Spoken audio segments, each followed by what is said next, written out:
Why do Americans call it soccer instead of football? While more Americans than ever are embracing soccer, they can't even get the sport's name right, according to some purists. For most of the world, including the vast majority of Europe and South America, it's football, football, or some other variation.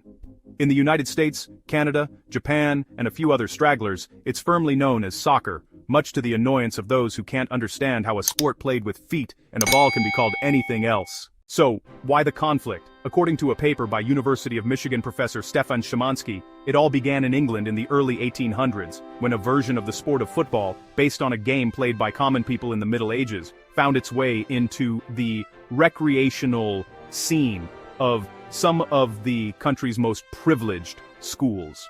To give uniformity to the competitions between these schools and clubs, a set of standard rules was drafted by students in Cambridge in 1848. These rules would become further solidified when they were adopted by the more organized Football Association in 1863. It wasn't long before variations of the sport began to splinter off. In 1871, the Rugby Football Union was founded, using rugby school rules from the 1830s that allowed a player to run with the ball in their hands. This new take on the sport would be known as rugby football or rugger, to separate itself from association football, the traditional feet-only version of the sport. From there, association football would get the nickname soccer, leading eventually to just soccer. The addition of an ER at the end of a word was something of a trend at the time, which is why we get the awkward transformation of association into a soccer and soccer.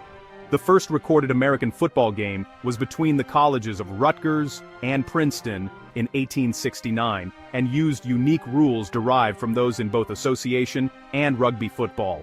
Though this new, evolving game would just be called football in the United States, elsewhere it would become known as gridiron football or American football, much in the way Gaelic football and Australian football have their own distinctions. Eventually in England, rugby football was shortened to just rugby, while association football simply became known as football, which meant that now there were two footballs on opposite sides of the Atlantic, and neither side would budge, and Americans would begin referring to England's football by the previous nickname, soccer.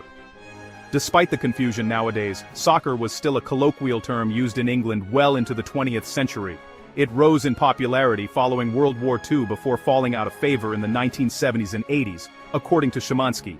In more recent years, it's mostly been used in England in a strictly American context, like when publications and the media refer to United States leagues like Major League Soccer. Currently, soccer is mostly used in countries that have their own competing version of football, including the United States, Canada, and Australia. While it boils the blood of certain traditionalists, soccer is by no means an Americanism. Like the sport itself, this is purely an English export.